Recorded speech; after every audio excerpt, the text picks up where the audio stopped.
ఏంటి నేను ఒకసారి కలిసినప్పుడు మాట్లాడుతుంటే, సార్ యాక్చువల్గా అంటే తను మాట్లాడే మాటలకి రీసెంట్గా ఒక ప్రిన్సిపల్ గారు నాతో చెప్పిన మాట, హైదరాబాద్లో ఒక స్కూల్ ప్రిన్సిపల్ గారు చెప్పిన మాట, సార్ 5th క్లాస్ అబ్బాయితో నేను మాట్లాడలేకపోతున్నాను సార్, అలా మాట్లాడుతున్నాడు సార్, వాడు నెక్స్ట్ లెవెల్లో మాట్లాడుతున్నాడు సార్, బూతులు మాట్లాడుతున్నాడు సార్.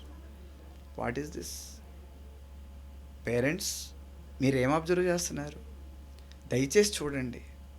గొప్ప వచ్చేస్తుంది అనుకుంటారు, కొన్ని వీడియోస్ రివీల్ అవుతూ ఉంటాయి సోషల్ మీడియాలో. చిన్న పిల్లలు అమ్మమ్మనో నానమ్మనో బూతులు తిడతా ఉంటే సూపర్గా మెచ్చేసుకుంటూ ఉంటారు. ఏ సూపర్, భలేగా భలేగా ఆ డైలాగ్ లేస్తున్నారు. డైలాగ్ లేస్తున్నారని చూస్తున్నారు, ఆ డైలాగ్ రాంగ్ వేలో వేస్తున్నారన్న విషయాన్ని గ్రహించట్లేదు. అది ఎవరు గ్రహిస్తారండి? తర్వాత ఎవరిని అంటారు తెలుసా? సొసైటీ ఎప్పుడైనా సరే చేసినప్పుడు మొహం మీద అందరూ స్మైల్ ఇస్తారు, చాటును వెళ్ళాక చండాలం అని అంటారు. మొహం మీద అందరూ మంచిగానే చెప్తారు, మీకు తెలుసు కాబట్టి.